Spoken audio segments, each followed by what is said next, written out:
ಬೆಲೆ ಏರಿಕೆಯ ಬೇಗೆಯಲ್ಲಿ ಬೇಯ್ತಾ ಇರುವಂತಹ ಬೆಂಗಳೂರಿಗರಿಗೆ ಮತ್ತೆ ಶಾಕ್ ಮೇಲೆ ಶಾಕ್ ಅನ್ನು ಕೊಡ್ತಾ ಇದೆ ರಾಜ್ಯ ಸರ್ಕಾರ ಮತ್ತು ಬಿಬಿಎಂಪಿ. ಈಗ ಕೊಟ್ಟಿರುವಂತಹ ಶಾಕ್ ಏನು ಅಂತ ಹೇಳಿ ನೋಡ್ತಾ ಹೋಗೋಣ. ಮೆಟ್ರೋ ಹಾಲು ಪಾರ್ಕಿಂಗ್ ಬಳಿಕ ಈಗ ಕಸಕ್ಕೂ ಕಾಸು. ಬಿಬಿಎಂಪಿಯಿಂದ ಘನತ್ಯಾಜ್ಯ ನಿರ್ವಹಣಾ ಸೇವಾ ಶುಲ್ಕ ನಿಗದಿಯಾಗಿದೆ. ಕಟ್ಟಡದ ಚದರ ಅಡಿ ಲೆಕ್ಕದಲ್ಲಿ ಘನತ್ಯಾಜ್ಯ ನಿರ್ವಹಣಾ ಶುಲ್ಕವನ್ನು ನಿಗದಿ ಮಾಡಲಾಗಿದೆ. ಆಸ್ತಿ ತೆರಿಗೆಯಲ್ಲಿ ಶುಲ್ಕ ವಸೂಲಿ ಮಾಡಲಿದೆ ಬಿಬಿಎಂಪಿ. ವಸತಿಯೇತರ ವಾಣಿಜ್ಯ ಕಟ್ಟಡ ಖಾಲಿ ನಿವೇಶನಕ್ಕೂ ಕೂಡ ಈ ಶುಲ್ಕ ಇದೆಯಲ್ಲ ಇದು ಅಪ್ಲೈ ಆಗುತ್ತೆ. ಇದೇ ತಿಂಗಳಿನಿಂದ ಘನತ್ಯಾಜ್ಯ ಸೇವಾ ಶುಲ್ಕ ಆದೇಶ ಜಾರಿ ಆಗ್ತಾ ಇದೆ. ಹಾಗಾದರೆ ಬಿಬಿಎಂಪಿ ತಂತಾ ಇರುವಂತಹ ಈ ಹೊಸ ಶುಲ್ಕ ನಿಗದಿ ಯಾವ್ಯಾವುದಕ್ಕೆ ಎಷ್ಟೆಷ್ಟು ನೋಡ್ತಾ ಹೋಗೋಣ. ಚದರ ಅಡಿ ಲೆಕ್ಕದಲ್ಲಿ ಕಸಕ್ಕೂ ಕೂಡ ಟ್ಯಾಕ್ಸನ್ನು ಹಾಕಲಿಕ್ಕೆ ಬಿಬಿಎಂಪಿ ಮುಂದಾಗಿದೆ. ಮುಖ್ಯವಾಗಿ 600 ಚದರ ಅಡಿವರೆಗಿನ ಕಟ್ಟಡಗಳಿಗೆ ತಿಂಗಳಿಗೆ 10 ರೂಪಾಯಿನ ನೀವು ಪೇ ಮಾಡಬೇಕಾಗುತ್ತೆ.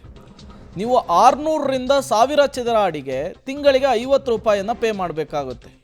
ಅದಾದ ಮೇಲೆ 1000ದಿಂದ 2000 ಚದರ ಅಡಿಗಳ ಕಟ್ಟಡಗಳಿಗೆ ನೀವು ಮಂತ್ಲಿ 100 ರೂಪೀಸನ್ನು ಪೇ ಮಾಡಬೇಕಾಗುತ್ತೆ. 2000ದಿಂದ 3000 ಚದರ ಅಡಿಗಳ ಕಟ್ಟಡಗಳಿಗೆ ತಿಂಗಳಿಗೆ 150 ರೂಪಾಯಿಯನ್ನು ಕೊಡಬೇಕು. ನೀವು 3000ದಿಂದ 4000 ಚದರ ಅಡಿಗಳ ಕಟ್ಟಡಕ್ಕೆ ತಿಂಗಳಿಗೆ 200 ರೂಪಾಯಿಯನ್ನು ಪೇ ಮಾಡಬೇಕು. 4000 ಚದರ ಅಡಿ ಮೇಲ್ಪಟ್ಟಂತಹ ಕಟ್ಟಡಗಳಿಗೆ ತಿಂಗಳಿಗೆ 400 ರೂಪಾಯಿ. ತಿಂಗಳಿಗೆ 400 ಅಂದರೆ ವರ್ಷಕ್ಕೆ 4800, ಹತ್ತತ್ರ 5000 ರೂಪಾಯಿ ಆಗುತ್ತೆ. ಜನ ಇದನ್ನೇ ಈಗ ಪ್ರಶ್ನೆ ಮಾಡ್ತಾ ಇದ್ದಾರೆ. ಹಾಗಾದರೆ ವಸತಿಯೇತರ ಅಂದರೆ ಈ ಹೋಟೆಲ್ಲು ಲಾಡ್ಜ್ಗಳಿಗೆ ಯಾವ ರೀತಿ ಶುಲ್ಕ ಇರುತ್ತೆ? ಕಸದ ವಿಚಾರಕ್ಕೆ ನೋಡ್ತಾ ಹೋಗೋಣ. 1000 ಚದರ ಅಡಿಗೆ ನೀವು 4000 ರೂಪಾಯಿನ ಪೇ ಮಾಡಬೇಕಾಗುತ್ತೆ ಪರ್ ಮಂತು. ನೀವು 1000ದಿಂದ 2000 ಚದರ ಅಡಿ ಇತ್ತು ಅಂದರೆ ನಿಮ್ಮ ಹೋಟೆಲ್ಲು ಅಥವಾ ಲಾಡ್ಜು ಇನ್ನೇನೋ ಅಂಗಡಿಗಳು, ನೀವು ಅವಾಗ 12000 ರೂಪಾಯಿನ ಪೇ ಮಾಡಬೇಕಾಗುತ್ತೆ. ನೀವು 2000ದಿಂದ 5000 25,000 ರೂಪಾಯಿ ಪೇ ಮಾಡಬೇಕಾಗುತ್ತೆ ಚದರ ಅಡಿಗೆ. 5000ದಿಂದ 10,000 ಚದರ ಅಡಿ ಇದ್ದರೆ ನೀವು 76,000 ರೂಪಾಯಿನ ಪೇ ಮಾಡಬೇಕಾಗುತ್ತೆ. 10,000ದಿಂದ 20,000 ಚದರ ಅಡಿಗೆ 1,40,000 ರೂಪಾಯಿ ಪೇ ಮಾಡಬೇಕು. 20ರಿಂದ 50,000 ಚದರ ಅಡಿಗೆ 3 ಲಕ್ಷ ರೂಪಾಯಿ. 50,000ದಿಂದ 1 ಲಕ್ಷ ಚದರ ಅಡಿಗೆ 5.50 ಲಕ್ಷ ರೂಪಾಯಿ ಅಂದರೆ 5,50,000 ರೂಪಾಯಿನ ನೀವು ಪೇ ಮಾಡಬೇಕಾಗುತ್ತೆ. 1 ಲಕ್ಷದಿಂದ 2 ಲಕ್ಷ ಚದರ ಅಡಿ ಇತ್ತು ಅಂದರೆ 10 ಲಕ್ಷ ರೂಪಾಯಿ ಪೇ ಮಾಡಬೇಕಾಗುತ್ತೆ. 20 ಲಕ್ಷ ಚದರ ಅಡಿ ಇದ್ದರೆ 50 ಲಕ್ಷ ರೂಪಾಯಿ. 20ರಿಂದ 50 ಲಕ್ಷ ಚದರ ಅಡಿ ಇದ್ದರೆ 26 ಲಕ್ಷ ರೂಪಾಯಿ. 50 ಲಕ್ಷಕ್ಕೂ ಹೆಚ್ಚು ಚದರ ಅಡಿ ಇದ್ದರೆ ನೀವು 70 ಲಕ್ಷ ರೂಪಾಯಿಯನ್ನು ಪೇ ಮಾಡಬೇಕಾಗುತ್ತೆ. ಇದು ಹೋಟೆಲ್ ಮತ್ತು ಲಾಡ್ಜ್ಗೆ ವಸತಿಯೇತರ ಕಸಕ್ಕೆ ಹಾಕುವಂತಹ ಸೆಸ್ ಇದು.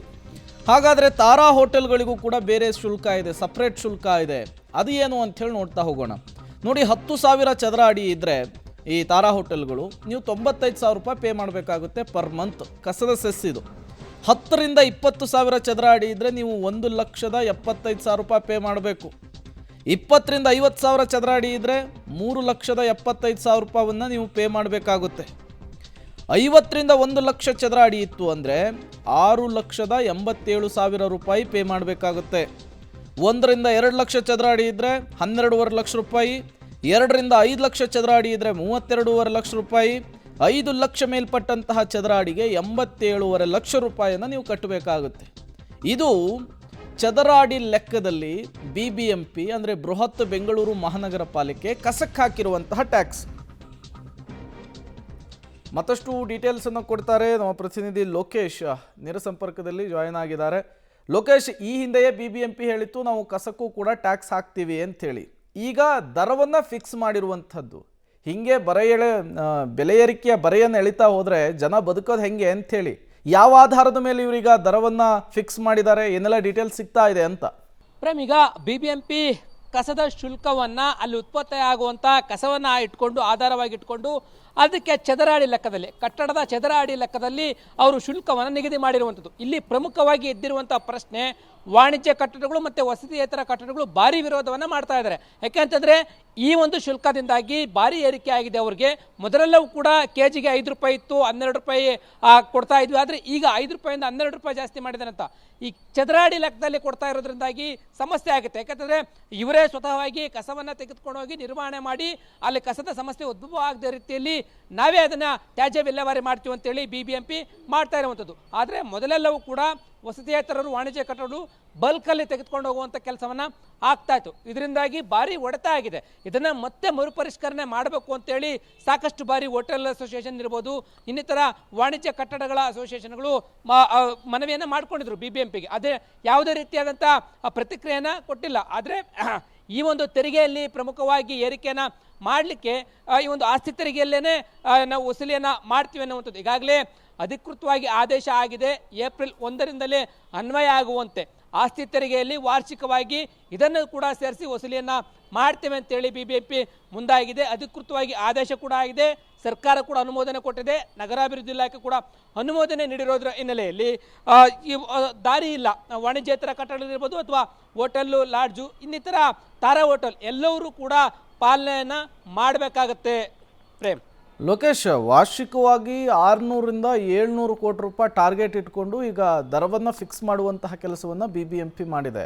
ಬಟ್ ಜನ ಇದ್ರ ವಿರುದ್ಧ ಎಲ್ಲಾದರೂ ಆಕ್ರೋಶ ಹೊರ ಹಾಕಿದ್ರೆ ಅದನ್ನೇನಾದರೂ ಮಾರ್ಪಾಡು ಮಾಡುವಂತಹ ಸಾಧ್ಯತೆ ಇದೆಯಾ? ಅಥವಾ ಈಗ ಫಿಕ್ಸ್ ಮಾಡಿರುವಂತಹ ರೇಟನ್ನೇನಾದರೂ ಕಡಿಮೆ ಮಾಡುವಂತಹ ಸಾಧ್ಯತೆ ಇದೆಯಾ? ಆ ಬಗ್ಗೆ ಏನಾದರೂ BBMP ಚಿಂತಿಸಿದೆಯಾ ಹೇಗೆ ಅಂತ? ಕಡಿಮೆ ಮಾಡೋದ್ರ ಬಗ್ಗೆ BBMP ಯಾವುದೇ ರೀತಿಯಂಥ ಚಿಂತನೆ ನಡೆದಿಲ್ಲ. ಎಷ್ಟೇ ಆಕ್ರೋಶಗಳು ವ್ಯಕ್ತ ಆದರೂ ಕೂಡ ಈ ಹಿಂದನೂ ಕೂಡ ಘನತ್ಯಾಜ್ಯ ನಿರ್ವಹಣೆಗೆ ಆಸ್ತಿ ತೆರಿಗೆಯಲ್ಲಿ ವಸೂಲಿ ಮಾಡ್ತಾ ಇದ್ರಿ, ಅದು ಪರಿಷ್ಕರಣೆ ಆಗಿದೆ ಅಂತ. ವಸತಿ ಕಟ್ಟಡಗಳಿಗೆ ಮೊದಲು 600 ಚದರ ಅಡಿಗೆ ಇದ್ದಂಥ 20 ರೂಪಾಯಿನ 10 ರೂಪಾಯಿ ಮಾಡಿದ್ದಾರೆ. 4000 ಚದರ ಅಡಿಗೆ 400 ರೂಪಾಯಿನ ಮಾಡಿದ್ದಾರೆ. ಅಲ್ಲಿ ಪರಿಷ್ಕರಣೆ ಮಾಡಿದ್ವಿ ಅಂತ ಹೇಳ್ತಾರೆ. ಆದರೆ ಇಲ್ಲಿ ವಸತಿ ಕಟ್ಟಡಗಳಿಗೆ ಒಂದು ರೀತಿ ಅನುಕೂಲ ಆದರೆ ಇಲ್ಲಿ ವಸತಿಯೇತರ ಮತ್ತು ವಾಣಿಜ್ಯ ಕಟ್ಟಡಗಳಿಗೆ ಭಾರಿ ಹೊಡೆತ ಆಗಿರುವಂಥದ್ದು.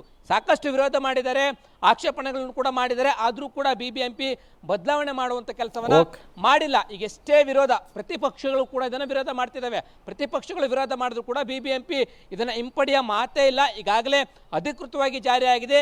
ಏಪ್ರಿಲ್ 1ರಿಂದನೇ ತೆರಿಗೆ ಈಗ ಬರ್ತಾ ಇದೆ. ವಾರ್ಷಿಕವಾಗಿ ಅವರು ತೆರಿಗೆಯನ್ನು ಪಾವತಿ ಮಾಡಬೇಕಾಗತ್ತೆ. Prem, okay, thank you Lokesh ತಮ್ಮೆಲ್ಲ ಮಾಹಿತಿಗಾಗಿ.